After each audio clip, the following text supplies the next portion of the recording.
Hi everybody, well today I'm making something very special. It's Hungarian goulash.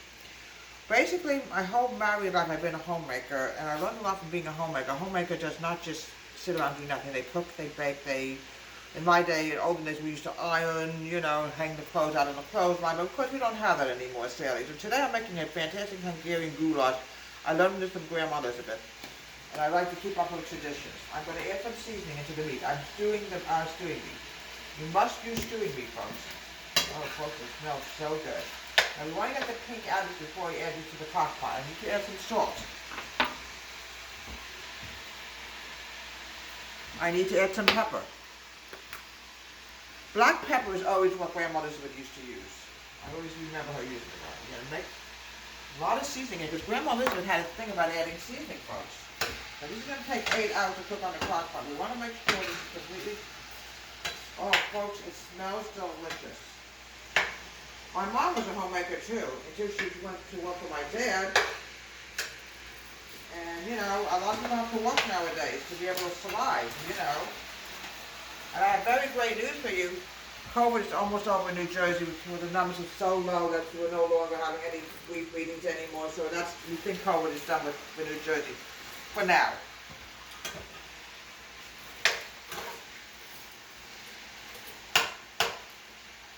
Almost getting this folks a little bit more, and we're going to start putting this into the pot. We want to make sure it's not pink inside. We want to make it almost brown, like we basically could eat it. Another minute or so, another minute. I'm going to continue adding the seasoning in here. Now, my grandmother's a fantastic cook, and so is her mom. So meanwhile, while the meat is cooking, I'm going to cut up an onion. I'm going to start cutting up all right. You don't need any vegetables for this, except for onions and potatoes. This is not beef stew, folks. This is made a little bit different. I also want to get my measuring cup. I have to be more prepared, folks. There we go. Alright, I'm going to cut up an onion. Use a light yellow onion. When I was married to my first husband, I was also a homemaker, and I learned a lot from being a homemaker. My mother-in-law was a homemaker also. When you have children, for example, homemaking is a full-time job. You're a nurse, you're a cook, you're a baker, a plumber, you're everything. Okay, let me check this. We're getting there very slow. I still see a little too much pink in it for my comfort zone. So we're going to continue cutting up the onion and grab some potatoes at the same time. Here we go. Use red potatoes. My mom swore by them. Red potatoes are really one of my favorite potatoes to use. Get this done as fast as we can. Okay, because this is going to take 8 hours to cook, folks. It's not going to be done in 5 minutes. When I married my first husband, I decided he wanted me to become a homemaker, and I was thrilled to do, because I do theater at the same time as being a homemaker, and I had time to do everything. And it's always good to get everything done ahead of time. My grandmother always believed in that, so this way everything is done, and then we can get everything done as fast as we possibly could. Okay, see? My voice is a little hoarse today, I don't know why. I think it's the weather. I think we're heading into springtime.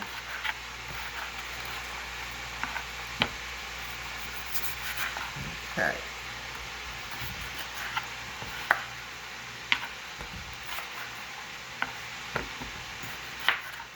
My grandmother had a thing about cooking all day and baking. Sometimes on the weekend I would go over there and help her bake. She used to make strudel for them from scratch.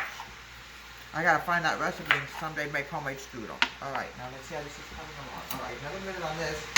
We're going to go to the next step until the meat's done. I'm going to grab beef broth.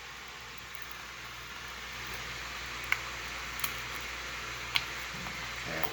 Get older like mine, if we get arthritis. I don't know why. I'm adding in 2 cups of beef broth.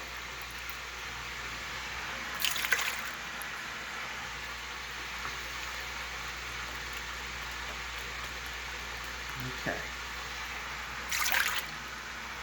My recommendation, if you can, you could use unsalted if you want. Because sometimes some people can't have a lot of sodium. You could also make beef broth from scratch. It's a lot of work, and I'm hoping to do that down the road. Okay, now I'm going to add in my tomato paste. Okay. I'm using knife just to get it out. It didn't take that long. It's just a little bit of tomato paste. It's going to really give it flavoring.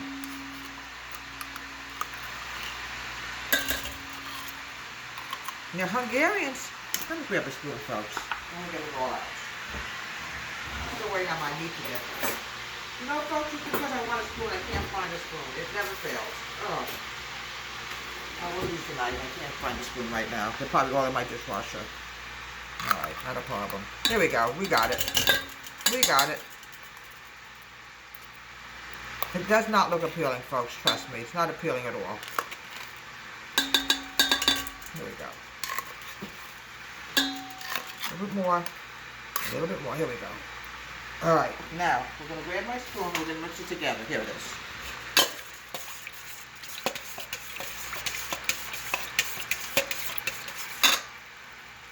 Alright, the meat's ready to go now.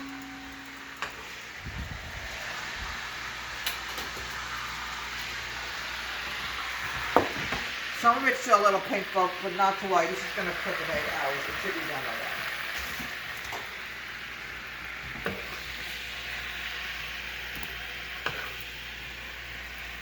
Oh, it does smell so good, folks. Oh.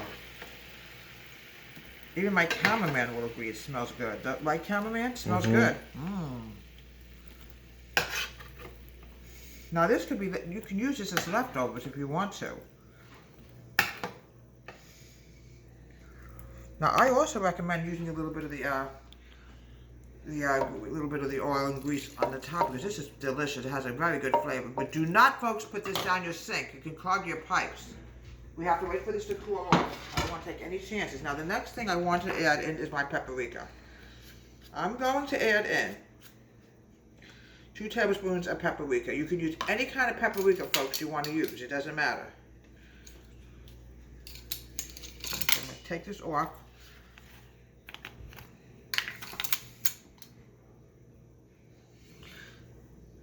You could use plain, you could use sweetened paprika. It doesn't matter. Hungarians swear by sweet paprika. And this is in honor of Hungary today.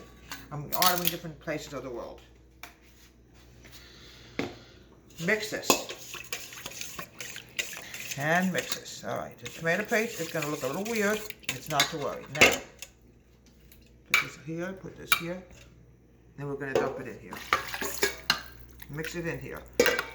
Now, when we get near the end, I'm going to recommend, folks, you add 3 tablespoons of flour and a little bit of water. You want to thicken this. Okay, here we go. Let's mix this all together. This is going to be a fantastic meal. I cannot wait to serve this. You can serve it with potatoes, egg noodles, whatever you want to serve it to. Now we're going to add a little bit more paprika like Grandma Elizabeth used to do. A little bit more salt. Black pepper, garlic powder. This is going to take at least 8 hours to cook. Okay, at least 8 hours, all right. Okay, we're going to turn this on. Okay. Not so easy to get things to go all the time, folks. When you get to remind us it's hot. Here we go.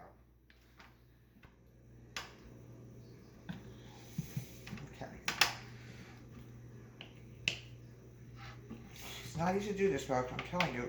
Here we go. We got it. Then my son will put on high heat because I can't see, and we're going to pause the phone. And here we have a delicious, wonderful Hungarian meal. You can serve this over butter noodles or buttered potatoes. It doesn't matter how you serve it. This is a wonderful Hungarian dish that my grandmother Elizabeth taught me how to make, and it's delicious. Look how beautiful that came out, folks. We're going to douse the potatoes with this. And this is definitely from Hungary. It's a Hungarian dish. I love Hungarian food. It's delicious. Oh, you have not lived till you had Hungarian goulash. I've been a homemaker my whole life, and I'm proud. Deborah, Home Country Kitchen, have a great day. Please subscribe to my wonderful YouTube channel.